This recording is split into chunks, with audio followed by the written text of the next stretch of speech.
As he waited for the last bus home, his jacket wasn't much, faded at the cuffs, with a zipper that sometimes stuck, but it was enough to keep him warm.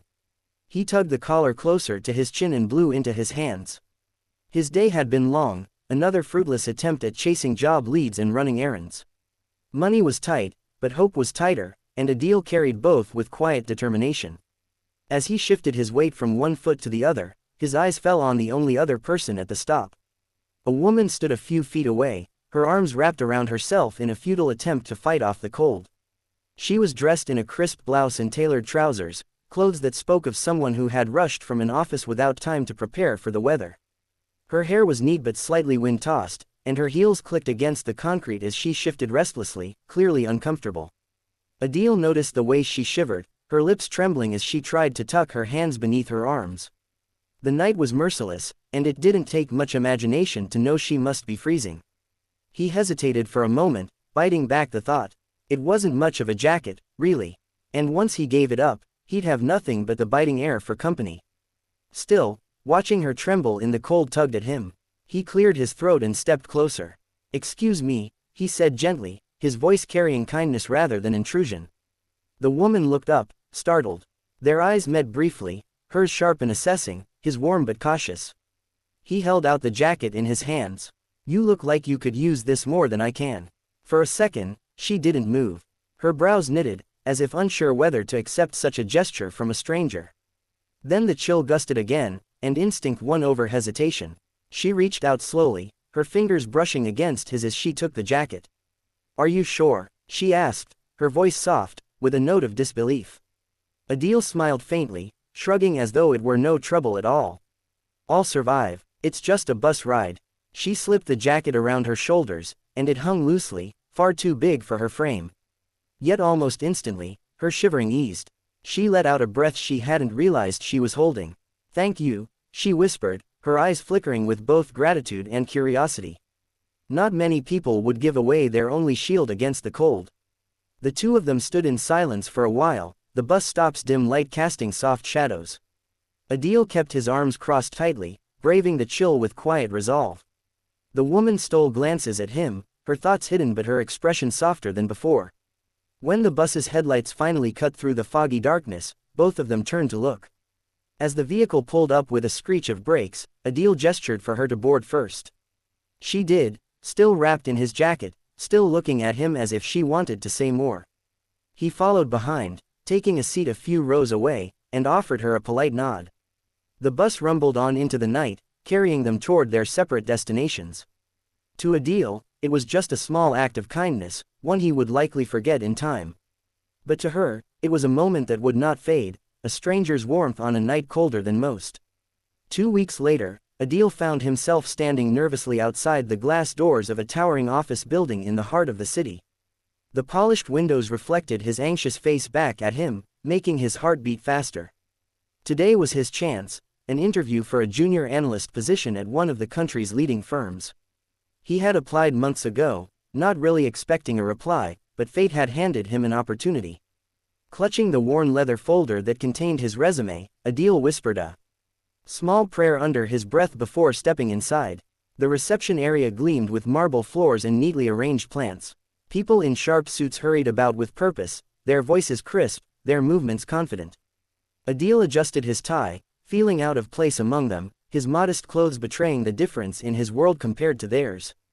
"Interview candidates, this way," a receptionist directed him toward a waiting lounge.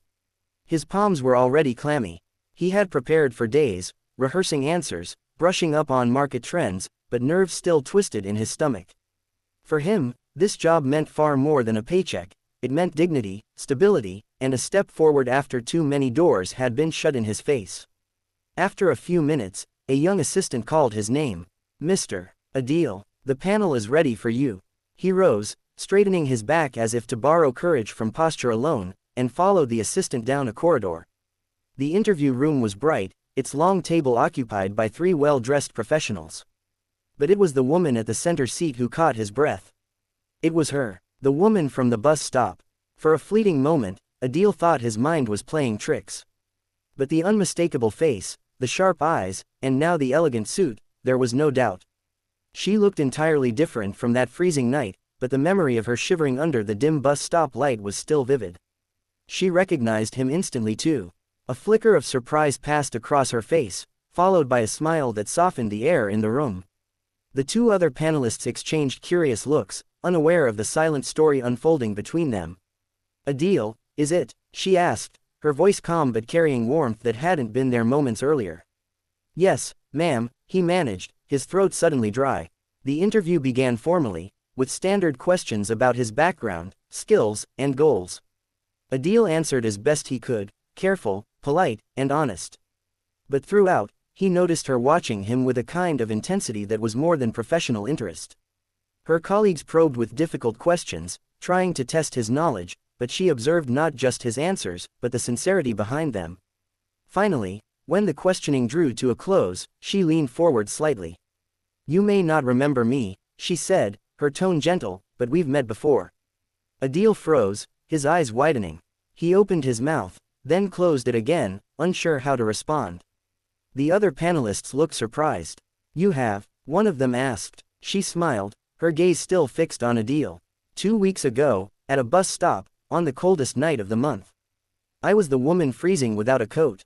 And he," she gestured toward Adil, "offered me his jacket." The room fell silent. The two other panelists exchanged astonished glances, as if unsure whether this was a test or a story. Adil lowered his eyes, embarrassed but also humbled. "It was nothing," he murmured. "On the contrary," she said firmly. "It was everything." She sat back, her expression now carrying the weight of authority and admiration. "I'm not just part of this panel. I am the CEO of this firm. And what I value more than credentials or polished words is character.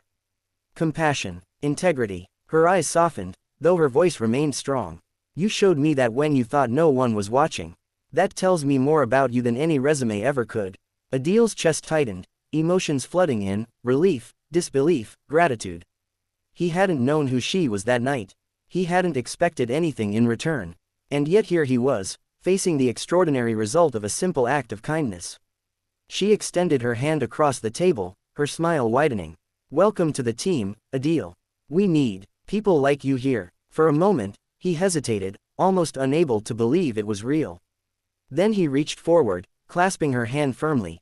The room erupted into polite congratulations, but for Adil, the sound faded behind the thunder of his own heartbeat. As he left the building later, sunlight spilling across the glass towers, he realized something profound. Sometimes the smallest gestures ripple in ways you could never imagine. What he thought was a fleeting act at a lonely bus stop had opened a door to a new life. And it all began with a jacket.